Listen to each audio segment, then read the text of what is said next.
Hey, what's up, everybody? One coach's opinion. And remember, it's my opinion, not a fact.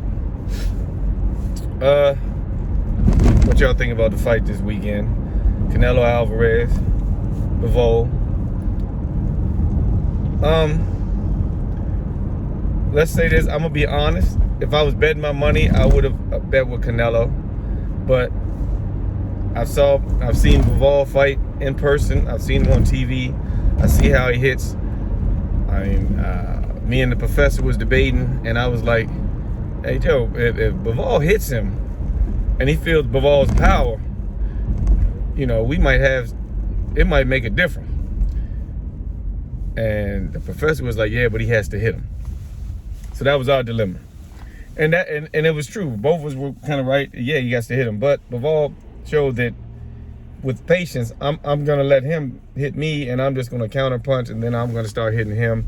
It was pretty much a good fight for Bivol. He really didn't have to do much. He blocked and parried most of everything Canelo put out.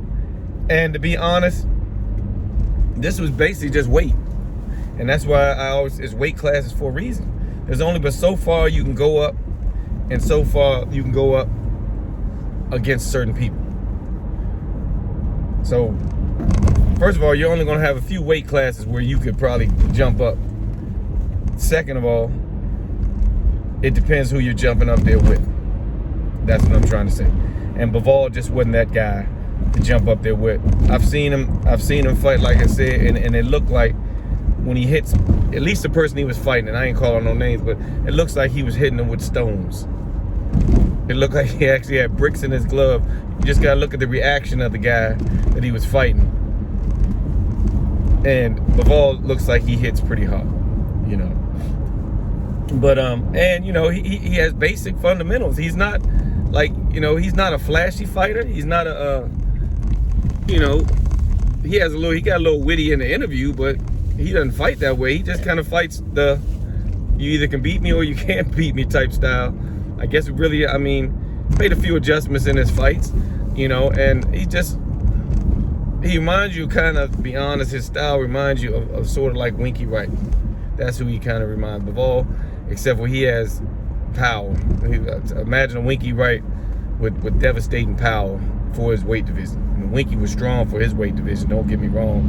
He wasn't weak at all, but he wasn't like, oh my God, you about to fight Winky Wright, don't let him touch you type power. Winky had that respectable power, and he had that respectable boxing that, you know, it kind of, you know what, if you really look at this fight, now that you think about it, it kind of reminded you of Trinidad and Winky Wright. When Trinidad was coming up and he was the big name and everybody was, yeah, Trinidad. And Winky just basically, I'm just going to keep my guards up and, you know, pretty much walk through you. You know what I'm saying? That's what it kind of reminds you of. Trinidad was throwing all those punches at Winky. Winky just was kind of like, and then winking and stuff like that and just blocking. That's exactly what that fight reminds me of if you really think about it. Trinidad, Winky Wright. And that was Canelo. Canelo just looked like really it really kind of looked like a nephew trying to fight his uncle. And that's no disrespect to Canelo. It's just saying there's weight classes for a reason. This was a big guy. And then the sad part is so many people that don't believe there's weight classes for a reason.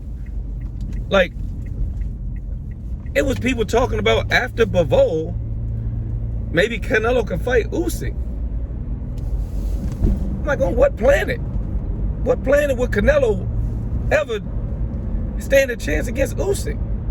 If we start saying Canelo can beat Anthony Joshua and stuff like that, I think we're forgetting there's weight classes out here.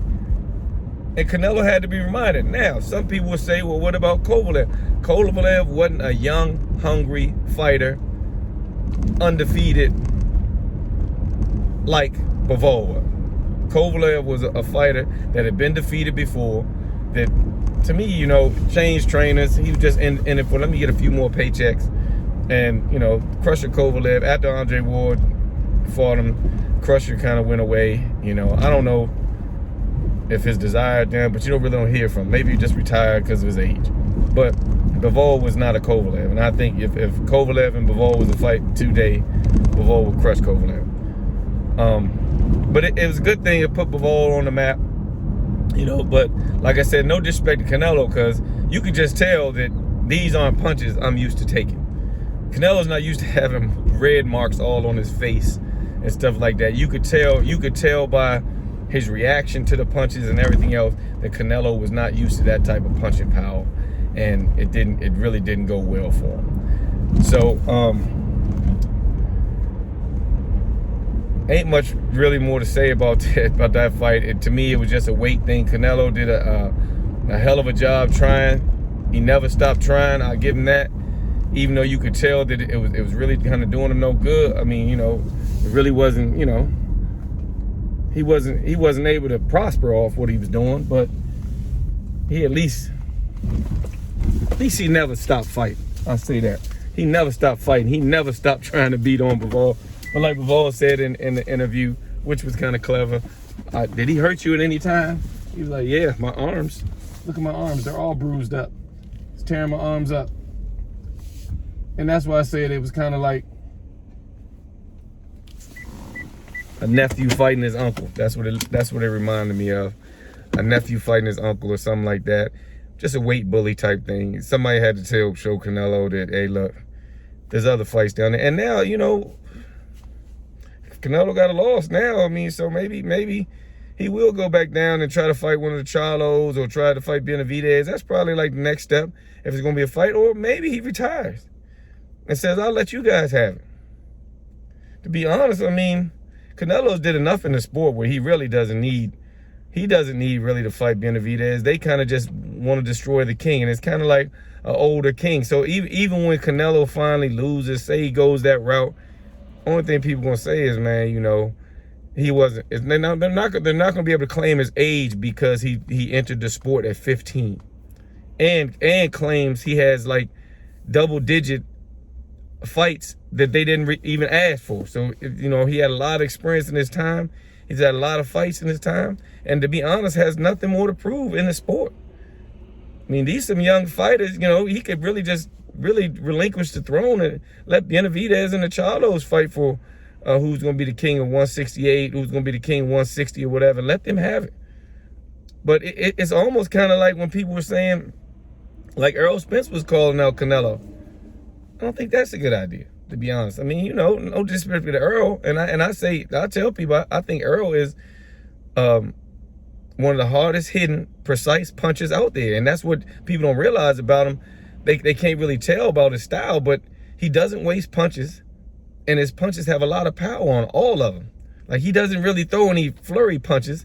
All his punches hurt, and that's what he trains. He trains just like, I don't even train throwing light punches. I've never really seen him throw like a flurry or something like that. It's always been breakdown punches, you know. But put him in there against somebody like Canelo. I hope he doesn't say, well, I'll meet Canelo at 160 or something like that. It's not going to be a good night for him, because I guarantee Earl's not going to blow up so far. Canelo will still come in there 10 to 15 pounds heavier than him, if not 20.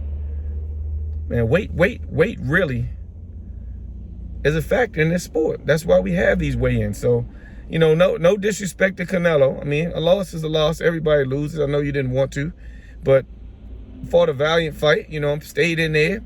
You know, Bivol was pounding on him, man. But Bivol was catching him with nice shots, and he stayed there for the get-go. So, and I still say, when Floyd left, he gave the crown to Canelo. Y'all can like Triple G if you want to, or whatever, but he gave the crown to Canelo, and that's how I feel about it. So, one coach's opinion. Shout out to Canelo Alvarez. You know, shout out to Bivol. That was a good fight, good performance. Can't get mad at that night. But, you know, it just was a weight factor. Tell me what y'all thought about it. One coach's opinion. I'm out.